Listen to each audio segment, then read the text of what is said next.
ओम प्रणव भुवन कुमार खनवन पाव ज्ञान धन झासिर दयागार बसे राम सर चापुधर अतुलित बलिधामम हेम शैलावधि धनुजवन किसान ज्ञान नागिणम शकल गुण निधारणम वारणम धीशम रघुपत प्रिय भक्तम बातु जातम नमामि। बोलो हनुमान जी महाराज की जय। बोलो राजा रामचंद्र भगवान की जय। और सभी के लिए यथा योग जय श्री राधे जय श्री कृष्ण। सभी सुखी रहें, आनंद में रहें, धन जन से परिपूर्ण रहें, यही हम कामना करते हैं। आज दिव्य सत्संग की ओर प्रारंभ करते हैं। सत्संग है क्या भाई? सत्य का संग हो जाए, संतों का संग हो जाए। संतों का भाव यही नहीं है केवल कि बाबाजियों का संग हो जाए। सत्य का भाव होता है, सत्संग का भाव होता है कि जहाँ सत्य हो, और सत्य सनातन परमात्मा है। परमात्मा की लीलाओं का गुणानुवाद हो, परमात्मा की चर्चाएं हों, और परमात्मा जो चाहते हैं इस धराधाम में, जो लीलाएं चाहते हैं, जो क्रियाएं चाहते हैं, उनमें हम सहभागी हो जाए। भाई भगवान यहाँ अवतार धारण करके आते हैं तो वो यही बताने आते हैं कि मेरी लीलाएं कैसी हैं या मैं क्या चाहता हूँ। वो हमेशा यही चाहते हैं कि संसार में आप लोग अच्छे अच्छे कार्य करें, क्योंकि वो खेल खेलते हैं, वो लीला करते हैं, या उन्होंने हमें उत्पन्न किया है, हमें पैदा किया है। वो हमारे पिता हैं, हमारे जनक हैं। हर पिता चाहता है मेरा नाम अच्छा किया जाए, मेरी संतान बढ़िया काम करे, मेरा नाम ऊंचा होगा, मेरा सम्मान होगा, मान होगा। ऐसे ही भगवान स्वयं में ही स्वयं उन लीलाओं को अपने नज़दीक लाना चाहते हैं और आनंद में डूबना चाहते हैं, अतः आनंदित होते हैं उन लीलाओं को सुन सुन करके, देख देख करके कि अच्छी लीलाएं हुई हैं। भक्तों के द्वारा हों, वीर पुरुषों के द्वारा हों, दानियों के द्वारा हों, अच्छे न्यायप्रिय राजाओं के द्वारा हों, या स्वयं के द्वारा जो यहाँ शरीर धारण करके जो लीलाएं की गई हैं, उनको ही परिणत करना चाहते हैं, उनको सुनना चाहते हैं, या ये कहिए कि उनमें ही आप लोगों को भी पिरोना चाहते हैं। तो जिस मानव की, जिस व्यक्ति की अच्छी लीलाएं हो जाती हैं, अच्छी क्रियाकलाप हो जाता है, उसका जीवन अच्छा हो जाता है, तो उनका आने वाला युग भी उससे प्रेरणा लेता है। कभी भगवान अवतार क्यों लेते हैं, ये बात आती है ना बहुत जगह। हमने ये तो सुना है कि विप्र ध्यान सो संत हित लीन मनुज अवतार। हाँ बिल्कुल सही है। जब उनकी इस लीला क्षेत्र में कोई कमी होती है और जो हम लोगों से संभाली नहीं जाती है, संतों से नहीं संभाली जाती है, या यहाँ उस समय उनकी मर्यादाएं टूटती दिखाई देती हैं, तो आकर के पुनः वो बताते हैं, वो आके हर काम करते हैं। मम वर्तान वर्तन्ते मनुष्य पास सर्वसा। मैं जैसा करूँगा, जैसा बरतूंगा, जैसा रहूँगा, जैसी क्रियाकलाप करूँगा, ऐसा ही आने वाला युग भी काम करेगा। इसलिए वो कोई ना कोई लीला करते हैं, और बिल्कुल मानव जैसी करते, साधारण से साधारण करते हैं। तो उनका संग हमारा हो जाए, सत्संग हो जाए, संतों का हो जाए, सत्य का संग हो जाए। संत कौन? जो सत्य से नज़दीकी हो, जो भगवान से नज़दीक हो। जैसे हनुमान जी नज़दीक हैं, इसलिए उन्हें परम संत माना गया है, परम भक्त कहा गया है। और भगवान ने भी ये बता दिया है कि सबसे जो मेरा नज़दीक है वो मेरा भक्त है। मुझे भक्त से अधिक कोई भी प्रिय नहीं है, और जो मेरे भक्त का भी भक्त हो जाए तो कहना भी क्या है, उनकी बात मान ले। जो उनकी बात मानता है, ये समझो मेरी बात मान रहा है, मेरी ही बात का अनुसरण कर रहा है। मम भक्तस्य भक्तेषु मम अधिका प्रियम। मेरे भक्त का जो भक्त है उसको तो मैं बहुत ही प्रेम करता हूं, उससे मैं बहुत खुश हो जाता हूं। पर भगवान ने तो बार बार कहा है कि भक्ति ही मुझे प्रिय है। सबसे ज्यादा कोई प्रिय है तो वो भक्त है। पुण्य पुण्य सत्य कहूं तो पाई, मोय सेवक सम प्रिय कोई नहीं। सेवक से बढ़कर के कोई प्रिय नहीं। सेवक के तो ऋणी हो जाते हैं, वो सेवक के तो स्वयं दौड़ करके हर काम करते हैं, और चार आदमियों में भी बड़ाई कर देते हैं। जैसे हनुमान जी, हनुमान जी जब अच्छा कार्य करके आए, माता जी की खबर लेके आए, और भगवान के और भी कार्य किए उन्होंने। जामवंत जी बताते हैं अपने मुंह से जब गा रहे थे तो हनुमान जी बेचारे सुखचित होते आ रहे थे, सुखचित होते दबते जा रहे थे। परंतु भगवान ने वहां कहा है कि तूने इतना अच्छा कार्य किया है, ऐसा कार्य कोई कर नहीं सकता है तुम्हारे अलावा, इसलिए मैं तेरा तो ऋणी हो गया रे। इस उपकार के बदले मैं दूं क्या? प्रति उपकार करो का तूरा, सन्मुख हो न सकत मन मोना। मैं मन को अर्थात अपनी आंखों को तुम्हारी आंखों से मिलाऊं तो मिल नहीं पाती हैं, क्योंकि मैं तेरा ऋणी हो गया हूं रे। तो कित इतना ही सुन कपित जी, तुम उपकार किया है, तुमने बहुत बड़ा उपकार किया है, तो मैं कैसे करूं? ना है प्रति उपकार करो का तोरा, सन्मुख हो न सकत मन मोरा। तेरे सामने मेरा मन नहीं हो पाता है, इसलिए सुन सुत तो उरण में नाही, देखो कर विचार मन माही। मैंने विचार करके देख लिया है, मैं तो इससे उड़न नहीं हो सकता। इसी का नाम भक्ति है। भगवान अपने को ऋणी मान लेते हो, भगवान गदगद हो जाते हो तुम्हारे कार्य से, तुम्हारे क्रियाकलाप से, तुम्हारे गुरु तुमसे खुश हो जाते हो, माता पिता खुश हो जाते हो। ये भगवान का ही कार्य तो है। देश का काम अच्छा करो, धर्म का काम अच्छा करो, समाज का काम अच्छा करो, धर्म की स्थापना करो, उसमें सहयोग करो, तो समाज सब लोग खुश होते हैं। जब खुश होते हैं, अनेकों लोग खुश होते हैं, अनेकों का जिस कार्य से हित होता हो, लाभ मिलता हो और सब खुश होते हो, वही तो कार्य अच्छा है, वो भगवान का कार्य है भाई। वही धर्म का कार्य हो जाता है। परहित सर से धर्म नहीं भाई, दूसरे का हित कर दो आप लोग, हित हो जाए तुम्हारे द्वारा, तुम्हारी वाणी से, क्रिया से, मन से, धन से, कैसे भी दूसरे का हित हो जाए, कैसे भी सहायता हो जाए, तो तुम धार्मिक हो जाते हो, तुम धर्म वाले हो जाते हो। और दूसरे को तुम्हारे द्वारा पीड़ा होती है तो आप लोग कष्ट देने वाले हो जाते हो, अपराधी हो जाते हो, पापी हो जाते हो। परहित सर धर्म नहीं भाई, पर पीड़ासम नहीं अदमाही। पीड़ा किसी को ना हो हमारे द्वारा, ये निरंतर हमेशा ध्यान रखना चाहिए। हनुमान जी बढ़िया कार्य करके आए, भगवान खुश हो गए और अपने को ऋणी मान लिया है। जब जब भगवान खुश होते हैं, माता पिता खुश होते हैं, तो वरदान देने की बात आई जाती है। और क्या दे दे, कभी कभी ऐसा इतना आनंद आता है, हृदय में गुदगुदी आ जाती है जिसका कोई सीमा नहीं। जैसे भाई भगवान के बगैर हम, भगवान का भाव ये नहीं है कि राम राम रट रहे हो, भगवान के नाम के बगैर तुम जी गए, नहीं। भगवान की जो क्रियाकलाप है, मैं इशारा करता हूं, सामाजिक भी तुम अच्छे हो तो भगवान का ही कार्य कर रहे हो, धर्म का कार्य करते हो, धर्म का ध्यान है आप है, धर्म कैसे चलना चाहिए, तो भी आप धार्मिक ही हो, आप भक्त हो भगवान के।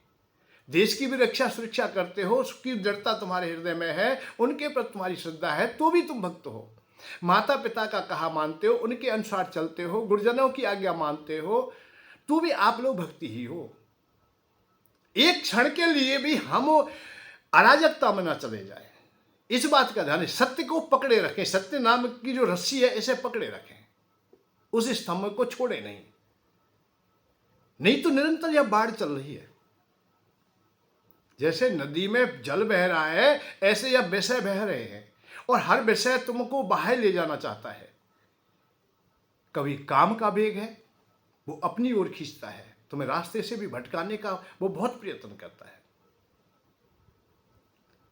और ऐसे ऐसे वेग है कि बहुत बड़े जो मजबूत व्यक्ति थे उनको भी भटका दिया है।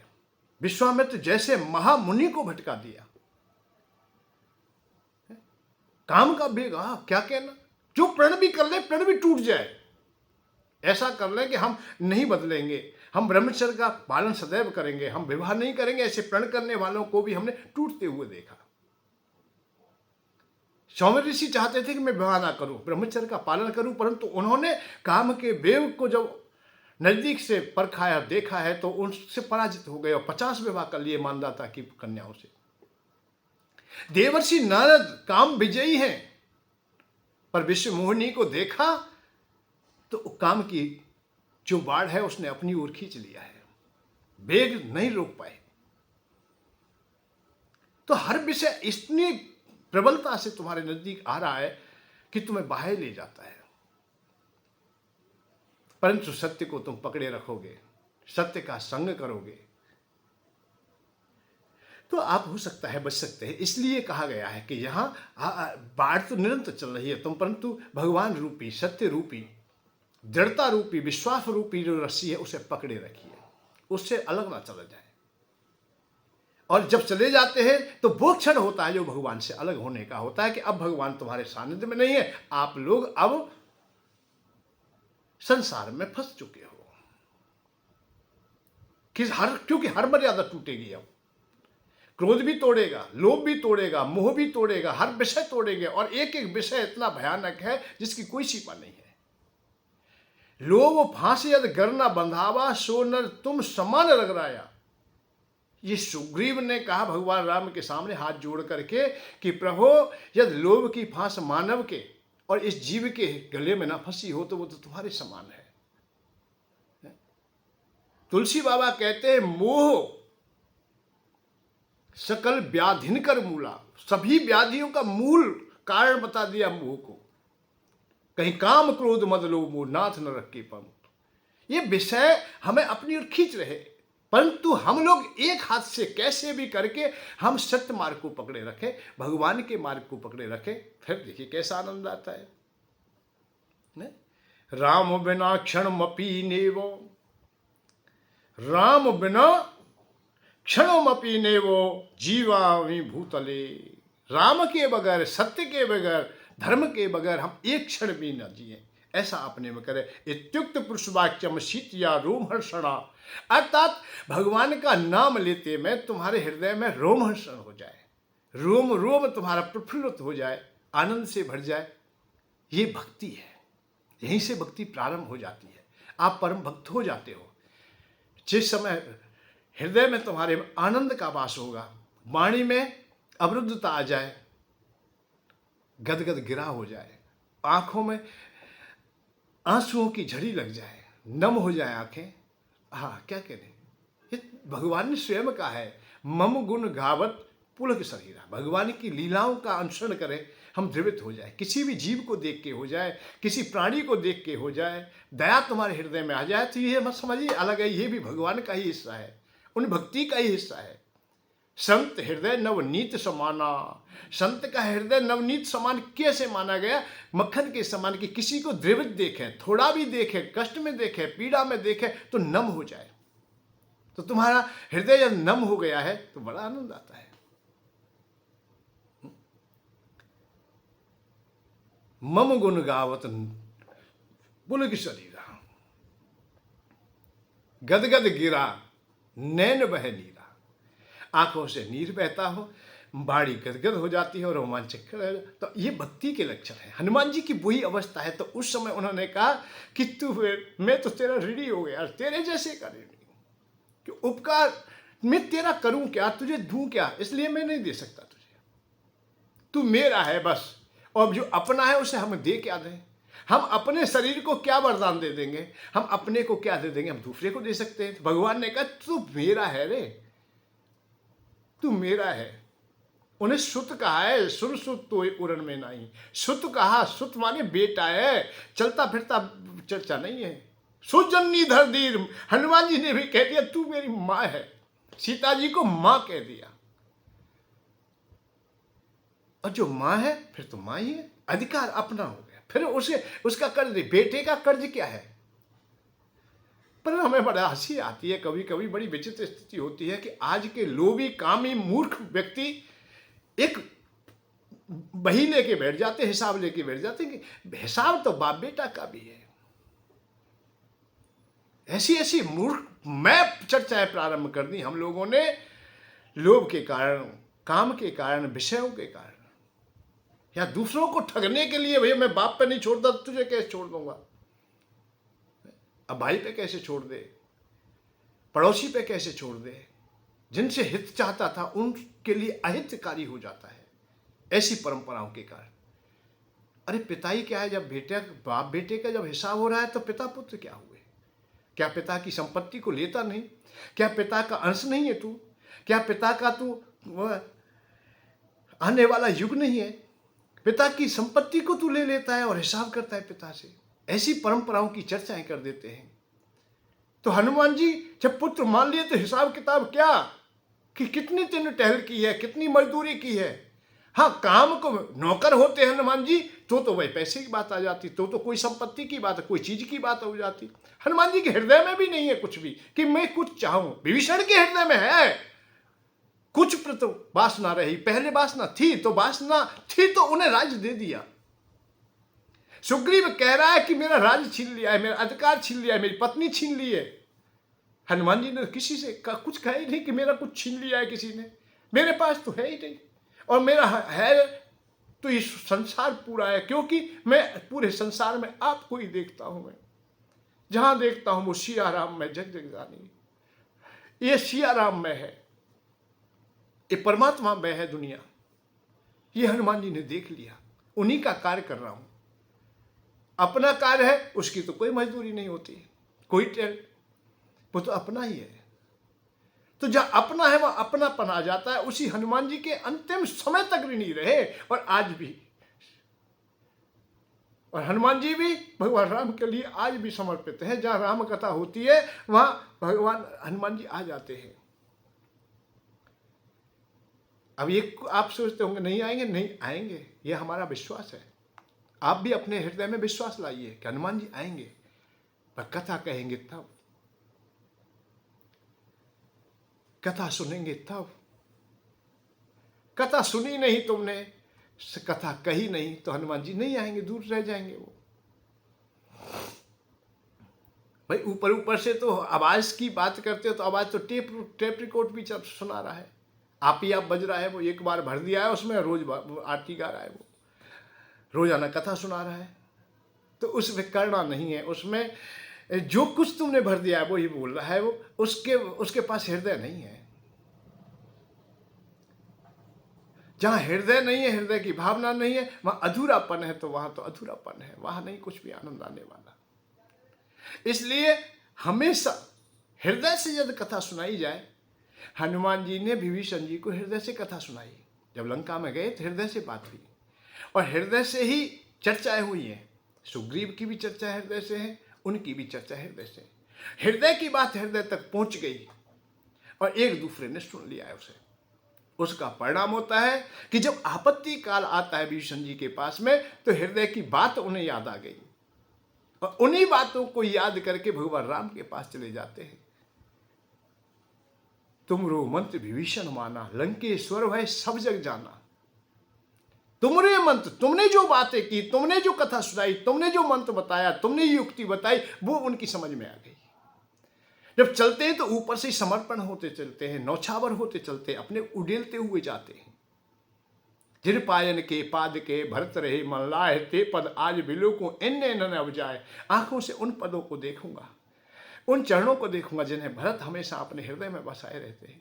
जब सामने भी गए, नाथ दशानन कर में भ्राता, परिचय भी दिया विभीषण जी ने, क्योंकि हनुमान जी ने बता दिया भैया जो समर्पण हो जाते हैं, नौछावर हो जाते हैं। सुनो विभीषण प्रभु की रीति, करे सदा सेवक पर प्रिय। वो सेवक से प्रेम करते हैं। वो तो सेवक बन के जाना, स्वामी बन के मत जाना, गुरु बन के मत जाना, पैसे वाला बन के मत जाना, बड़ा मत बन के जाना, छोटा बन जाना, अपने को उड़ेल के जाना, नौछावर करके जाना।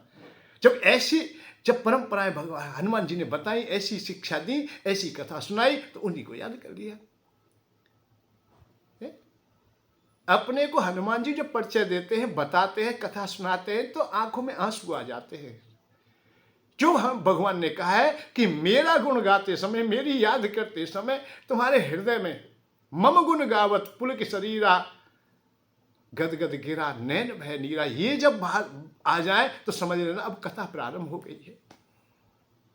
असमय अदम सखा सुन मोहू पर रघुवीर, कीनी कृपा सुमेर गुण भरे बिलोचन नीर। आंखों में आंसू आ गए हनुमान जी के सुनाते सुनाते। जब आंखों में आंसू आए, हृदय में गुदगुदी आई, आनंद से भर गया, तो विभीषण जी के हृदय तक पहुंच गए। आज भी आप लोग कथा सुनाओ, बढ़िया सुना दो, हृदय से सुनाओ, हृदय से शब्द निकलेंगे, हृदय तक पहुंच जाएंगे। ऊपर ऊपर से ठगी करोगे, ऊपर से निकल जाएंगे, वो लाभ नहीं करेंगे। हनुमान जी की कथा सुनने नहीं आएंगे। हनुमान जी तभी आएंगे जब तुम प्रेम से बुलाओगे। कथा प्रारंभ होता है, आओ वीर हनुमान, आसन आन विराजो, तेज पुण्य भगवान। अच्छा, आसन भी देंगे आप लोग, प्रहार से देंगे और सुनाएंगे और सुनेंगे तो आनंद आएगा। भगवान तो भाग के आने वाले हैं, वो तुम्हारे ऋणी भी हो जाते हैं। और भक्त के चरण पकड़ लीजिए जहां भी दिखाई दे। और तुम उपकार सुग्रीव कीना, राम मिलाए राजपद दीना। अरे भक्त से बहुत काम हो जाता है। हम सबसे पहले हम अब पात्र नहीं हैं, हम लायक भी नहीं हैं, हम नारायण भगवान की उपासना करते, निराकार ब्रह्म की उपासना की बात करते हैं। काम हमें सताए हुए हैं, लोभ हमें सताए हुए हैं, मोह हमें सताए हुए, विषय हमें खींच रहे हैं। ब्रह्म ज्ञान की बात, कई पंथ हमने देखे, ब्रह्म ज्ञान से नीचे उतरते ही नहीं, मोक्ष धर्म से नीचे उतरते नहीं। केवल वाणी में मैं निश्चित कहता हूं इस बात के लिए, केवल वाणी तक ही है। कालनेमी जैसी वाणी तो है त्याग की, त्यागी नहीं है। खरबों रुपये के आश्रम में बस रहे हैं, जो ब्रह्म की बात कर रहे हैं। ब्रह्म कुमारी पंथ है, परंतु पैसे ही पैसा है और कुछ नहीं, भोग ही भोगे। तो ब्रह्म मोक्ष की बात कहां, वहां ऊपर से बात है, भीतर से नहीं है। तो भीतर से जब अधूरापन रहता है तो नहीं। रामायण में एक पात्र होता है बहुत सुंदर, उसके सामने बहुत विषम परिस्थिति थी कि भगवान के लिए समर्पित होना, भगवान राम के लिए समर्पित होना, क्योंकि उनके पिता का वध किया है उन्होंने, पिता का राज्य भी छिन गया है। ऐसा व्यक्ति भगवान का भक्त हो, ये बहुत बड़ी बात है, ये थोड़ा काम नहीं है। कौन है वो है अंगद जी। अंगद का भक्त होना भगवान राम के लिए उस समय, आप लोग अंदाजा लगाइए, आप लोग करके देखिए इस बात के लिए कि बहुत अच्छी प्रकार से राज चल रहा है, राजगद्दी पर पिता बैठे हैं, युवराज है ही है, सब कुछ बहुत बढ़िया है, सब श्रेष्ठ है, परंतु भगवान राम ने उनके पिता का वध कर दिया है, राज्य संपत्ति छिन गई है। सुग्रीव अर्थात छोटा चाचा है, वो गद्दी पर बैठा है। जो कार्य सुग्रीव के साथ में हुआ था वही सुग्रीव ने अब बाली के साथ में कर दिया है, अर्थात तारा को उनकी पत्नी, अपनी पत्नी बना लिया है। मां तो पत्नी बन गई उनकी, पर बेटा तो उधारी का ही है। हृदय में पीड़ा भी हो सकती है, पिता के वध का भी शोक हो सकता है, परंतु मरती बेर वो कुछ शब्द कह गए थे पिता कि ये परमात्मा है और मैं अपराधी रहा हूं, मुझसे अपराध हुआ है, इसलिए तुम इनकी शरण में रहना है। और चाचा भी तेरा बुरा नहीं है, ये केवल मुझसे ही भूल हुई है। जैसे तैसे मन समझाया होगा, बड़ा कठिन कार्य है। जिस समय सागर के किनारे बैठे थे उस समय उन्होंने कहा है कि हम वापस जाएंगे तो चाचा मुझे जीवित नहीं छोड़ेगा। आज मेरे जैसा अभागा कौन होगा कि मां का साथ भी नहीं है मेरा, क्यों मां तो उनका वर्ण कर लिए पत्नी हो गई, पिता जा चुके हैं, और राम का बाण मुझे कहीं भी नहीं छोड़ सकता है। मैं कहीं भागूं भी तो नहीं छोड़ सकता हूं, इसलिए मुझे राम का कार्य निश्चित करना है। दोनों बात होते हुए भी, पर इस परिस्थिति में भक्त हो जाना, विश्वास पात्र हो जाना, ये बड़ी बात थी। ऐसे व्यक्ति को विशेष निर्णायक समय के लिए भी रखा है। जब दूत बना करके भेजते हैं रावण के पास, तो रावण बहुत प्रलोभन देता है, बहुत बात बताता है, तुम्हारे पिता का बैरी है, तुम्हारे पिता को मारा है, तुम्हारा राज्य छीन लिया है, मैं तेरे राज्य को दिलाऊंगा, ऐसा करूंगा, धन दूंगा, संपत्ति दूंगा, ऐश्वर्य दूंगा, सब कुछ दूंगा। परंतु हृदय में ये बात जम गई थी कि भगवान राम भगवान है, परमात्मा है, मेरे साथ में कोई अन्याय नहीं हुआ है, और जिस स्वामी का हम काम कर रहे हैं उसे निष्ठा से करें। स्वामी से द्वेष नहीं करना चाहिए, द्रोह भी नहीं करना चाहिए। चाचा भी मुझसे अच्छी बात करते हैं, चाहे उन्होंने कुछ भी कहा हो, बीच बीच जैसा भी रहा हो, परंतु व्यवहार अच्छा है। रावण की बातों में नहीं आए, परीक्षण में पास हो गए। जब भगवान राम अयोध्या नगरी में आ जाते हैं और सब लोगों को विदा कर रहे हैं, समय था जैसा भी, सबसे कहा है भगवान ने और अनुज राज संपत बेदीही, अनुज राज संपत बेदीही। अनुज मेरे, ये राज्य मेरा और ये सीता जी, देहो गेहो परिवार स्नेही। मेरे मित्र आज सब, आज जो कुछ भी है तुम्हारे कारण है। भगवान अपने सेवकों की और वर्णनों की उनकी बड़ाई कर रहे थे, करते करते सजल हो जाते हैं भगवान भी। अरे मम सब मम प्रिय नहीं तो मही समाना, निशाना कहूँ मोर ये हुआना। मेरी ये वाणी झूठी नहीं है, मैं सत्य कह रहा हूं, तुम्हारे समान कोई मेरा उपकारी नहीं है, कोई प्रिय नहीं है। सब मम प्रिय नहीं तुम समाना, तुम बहुत प्रिय है मुझे, तुम्हारे समान और कोई प्रिय नहीं है। कि जिन्होंने अपने परिवार आदि का भी त्यागन करके, संसार के सुखों का त्यागन करके, पत्नी आदि से वर्षों हो गए बिछो हुए तुम्हें, और मेरे कार्य में लग गए। मैं तुम्हारा ऋणी हो गया हूं रे, मैं तुम्हारा ऋणी हो गया हूं। मोरे तुम प्रभु गुरु पिति माता।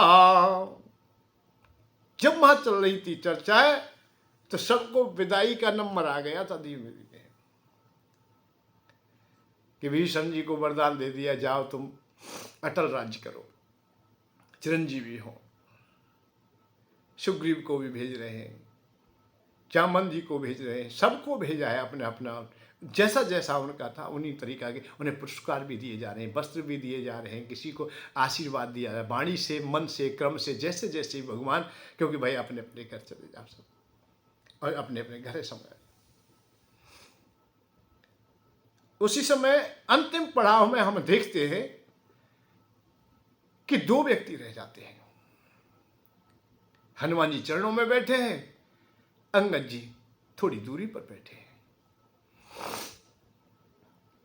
ना तो अंगद जी ने कुछ कहा, ना भगवान ने कुछ कहा। जब सबके लिए कह दिए, बोल लिए, तो अंगद तो बेचारे अपने में ये सोच रहे होंगे कि मेरे साथ में भगवान क्या करेंगे, क्या करूं। तो उनसे भी जब कहा है कि हे पुत्र तू भी चला जा, राजकाज को संभाल, देख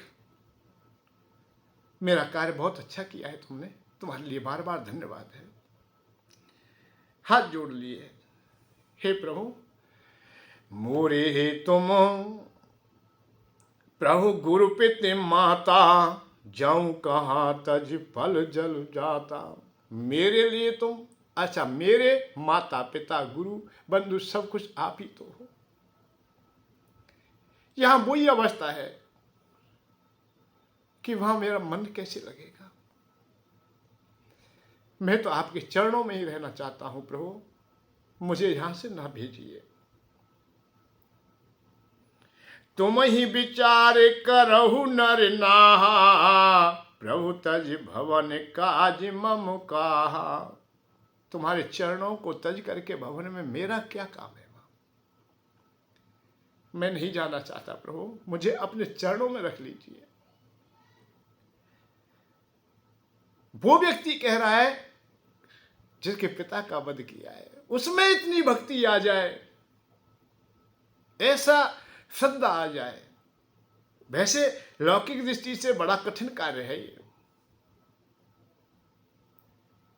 और भगवान जबकि नरलीला कर रहे हैं, मानव बन के काम कर रहे हैं। ये नहीं कृष्ण भगवान की तरह अर्जुन को जैसे विराट रूप दिखा दिया, ऐसा दिखा दिया हो, ऐसा नहीं। केवल लोगों ने बताया है, पिता कह के गए हैं, सबने कहा है, जैसे भी कहा ही मान लिया है कि परमात्मा है। या भगवान ने भी कई बार ऐसा कहा है कि जो मैंने कार्य किया है वो उचित भी नहीं रहा है। मरते समय तो भगवान से कहा, बाली से कहा भी था भगवान ने कि हम तुम्हें चिरंजीवी करते हैं अर्थात जीवित करते हैं, अर्थात तुम्हें जीवन देते हैं, तुम्हारे स्तन को हम लोग अचल करते हैं। पर नहीं, इस समय जो मुझे गति प्राप्त हो रही है, जिस समय मुझे आनंद का अनुभव हो रहा है, हे प्रभु, ये दोबारा नहीं समय मिलेगा। जन्म जन्म मुनि यतन कराही, अंत राम कहे आवत नाही। अंत में राम शब्द नहीं निकलता है और राम मेरे सामने है, इससे ज़्यादा मेरी अच्छी श्रेष्ठ मृत्यु क्या होगी। तो ये सब वार्ता लोग जब हनुमान जी वो अंगद जी सुन रहे थे तो वही बातें आ जाती हैं, अब तो मेरे लिए माफ कोई नहीं प्रभु तुम्हारे पास। बालक ज्ञान बोधे बलहीना, राखो शरणु नाथ जनु दीना। बालक बुद्धिहीन जान करके अपनी शरण में रखो प्रभु, मैं यही चाहता हूँ। आंखों में आंसू आ गए और रोते रोते एक बात कह गए, प्रभु मैं कोई सम्मान नहीं चाहता, कोई मान नहीं चाहता कि मुझे कोई बड़ा पद दिया जाए, मुझे कहीं अच्छे भोग प्राप्त हो, ऐसी मेरी कामना नहीं है। मैं तुम्हारे नीच टहल ग्रह के सब करहो। नीच टहल मैं नीच काम, मैं तुम्हारे झाड़ू पोछा कर लूंगा, बर्तन साफ कर लूंगा, वस्त्र धो लूंगा तुम्हारे, मैं सब काम करूंगा, मैं रसोई का भी काम करूँ, जो काम कहेंगे वो कर लूंगा प्रभु मैं। ये अंगद ने कहा। नीच टहल ग्रह के सब करहूं, पद पंकज बिलुक भव तरहूं। आपके पैरों को, आपके चरणों को निहारता हुआ मैं अपने जीवन को सार्थकता दे दूंगा, सार्थकता मुझे मिल जाएगी। हे प्रभु मुझे न जाने को कहो, अपने पास रख लो। उस विदाई समारोह में सबसे ज्यादा किसी के हृदय में करुणा दिखाई दी तो अंगद जी के में दिखाई दी। जब रामायण हम पढ़ते हैं तब हमें ये ज्ञात होता है कि अंगद रो रहे हैं, हाथ जोड़े हुए हैं। नीच टहल ग्रह के सब करहूं, मैं नीच टहल कर लूंगा, छोटे छोटे कार्य कर लूंगा प्रभु, मुझे अपने चरणों में रहेगा। भगवान खड़े हो गए, जबकि अभी किसी के लिए खड़े नहीं हुए थे। अंगद के लिए खड़े हो गए, पास आ गए, हृदय से लगा लिया, उठा लिया। वो बार बार चरणों में समर्पित होते हैं, नौछावर होते हैं, अपने को उड़ेलते हैं, हृदय से लगा लिया। भगवान की आंखों में भी आंसू आ गए। अरे पुत्र, तेरे जैसे सेवकों को पाकर के मैं धन्य हो गया हूं। अपना हृदय निकाल के दे दिया, मानो अपने गले से माला उतार के दी, प्रसादी में माला थी। गुरु के वस्त्र मिल जाए हमें, गुरु की कंठी मिल जाए, भजन करने की माला आदि मिल जाए, ये हमारी दिव्य प्रसादी है। इनका कोई मोल नहीं, इनकी बराबरी नहीं होती है। तो भगवान ने निज उर माल बसन मन, बाल तने पहराए, अपने गले का दुपट्टा वस्त्र दे दिए, कंठी पाला पहना दे। पैदा कीन भगवान तो बहु प्रकार समझाए, बहुत प्रकार से समझाए, बहुत बातें कही,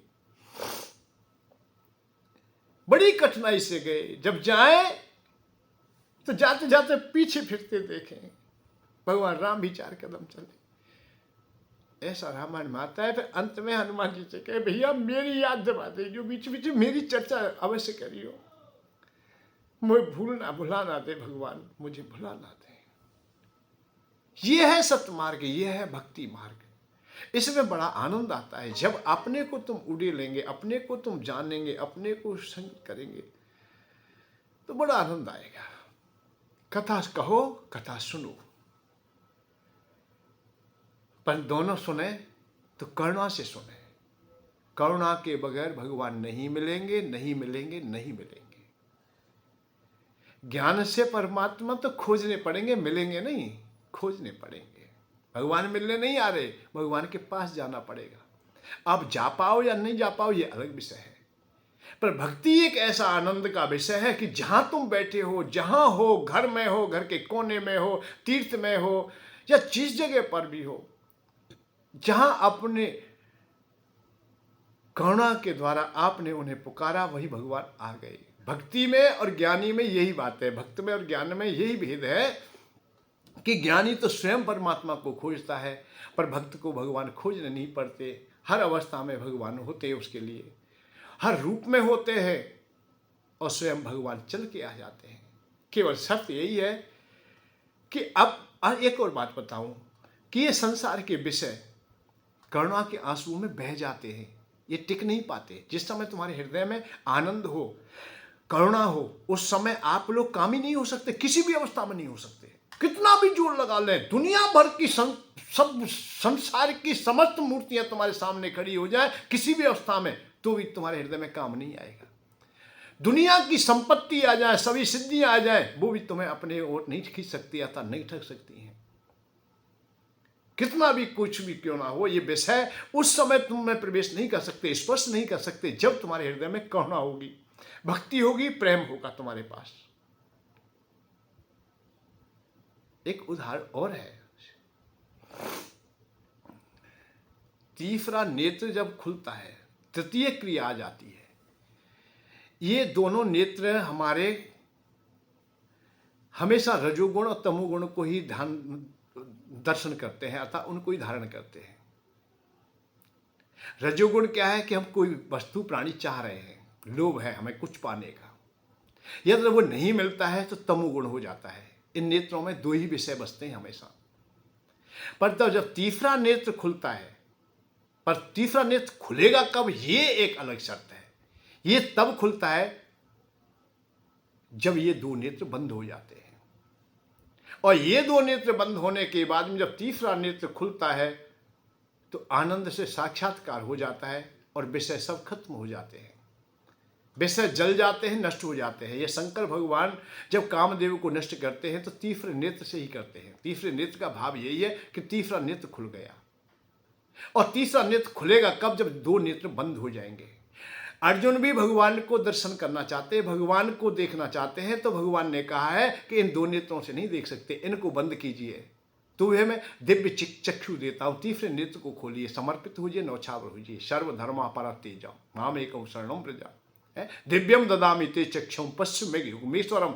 मेरे दिव्य रूप को देखना चाहता है तो मैं तुझे दिव्य चक्षु देता हूँ। तो दिव्य चक्षु प्राप्त हो जाए तो आपको दिव्य चक्षु कब प्राप्त होंगे, जब ये रजोगुण और तमोगुण वाले नेत्र तुम्हारे बंद हो जाएंगे। इसी का नाम समाधि योग है। आप प्रणाम भी करते हो तो ये आंखें बंद हो जाती हैं। प्रणाम का भाव है सतोगुण, नमन का भाव है सतोगुण, और सतोगुण में जब भी जाना चाहेंगे तो ये आंखें बंद हो जाएंगी। भगवान के सामने हाथ जोड़ के प्रणाम करते हो, आंखें बंद हो, आंखें फाड़ करके प्रणाम नहीं कर सकते, क्योंकि रजोगुण और तमोगुण में प्रणाम हो ही नहीं सकता है। और कब होगा, जब तीसरा नेत्र खुल जाएगा। तब शिव तीसर नयन उघारा, चितवत काम भयउ जड़ छारा। शंकर भगवान ने काम को कब नष्ट किया, किन नेत्रों से किया, तीसरे नेत्र से। इसका भाव क्या है कि जब तीसरा नेत्र तुम में प्रवेश करोगे, तीसरा नेत्र तुम्हारा खुलेगा, तीसरे नेत्र में आप लोग पहुंच जाओगे, उस समय ये विषय नहीं होंगे तुम्हारे पास, ये खत्म हो जाएंगे, जल जाएंगे, नष्ट हो जाएंगे। आज भी आप लोगों के हृदय में जिस समय करुणा हो, भगवान के प्रति भक्ति उत्पन्न हो गई हो, उस समय कोई विषय तुम्हारे पास नहीं होगा, तुम्हें छू नहीं सकता है। वो समझो खत्म हो गया, नष्ट हो गया। वो विषय कब परेशान करते हैं, कब आते हैं, जब हमारा सतोगुण से हम हट जाते हैं, सतोगुण को हम छोड़ देते हैं, करुणा को छोड़ देते हैं, मैं भाव को छोड़ देते हैं, और करुणा से भगवान मिलते हैं, ये प्रमाण है। माने कि पूछने लगे कि कैसे कौन क्यों मिले, माने कि कोई भी ऐसा रहा ही नहीं जिसके हृदय में करुणा आई हो, भगवान ना मिले हो। मीरा के हृदय में आई मीरा को मिले, सूरदास के हृदय में आई सूरदास को मिले, रसखान के हृदय में आई रसखान जी को मिले। चैतन्य महाप्रभु जिन जिन को तुम देखते हो उनको हृदय में करुणा आई है, उनके आंखों में आंसू आए हैं। हनुमान जी के हृदय में करुणा ही तो है, उन्हें मिल रहे। सुग्रीव के हृदय में करुणा ही उत्पन्न हो गई तो सब कुछ मिल जाएगा। जहां देखे विभीषण के हृदय में करुणा आई तो मिल गए। अंगद जी की बात आई, करुणा है, इसलिए वो भी श्रेष्ठ भक्तों में गिने जाते, अच्छे लोगों। तो आपके पास करुणा होगी, करुणा से भगवान मिल जाएंगे, निश्चित मिल जाएंगे, ये हमारा अटल विश्वास है। और जिन जिन के पास करुणा आई उनको भगवान भाग के मिल जाते हैं और खुद खोज लेते हैं। और भील सो भाई की नाई मिले निज ढील सो ढील मिलाए सिरायो, रूपी की रूरी रे आयु की पूरी ही जाति की कूरी को माने बढ़ायो, मेवा मिठाई सोना के चढ़ाए के दासी के हाथी को साग सरायो, भाव के भूखे हो भाते के नाही, मैं याही सुनी शरणागति आयो। एक बात तो नहीं है, और लाखे के भोनों में राखू भये होते, राख के पांडु को वंश बचायो। बालक के खातिर पाहने फोर के हरे रूप बनायो। मारे विनोद विनोद में राक्षसी मोदी को भक्ति को गोदी खिलायो। आरती को एक तू ही उबारत, याही सुनी शरणागति आयो, याही सुनी शरणागति आयो, याही सुनी शरणागति आयो। यही सुन के मैं तो शरणागत हूँ। बस सभी लोग आनंद में रहें। जय श्री राधे, जय श्री कृष्णा। कल पुनः मिलेंगे। धन के साथ धर्म की ओर, सुख की खोज।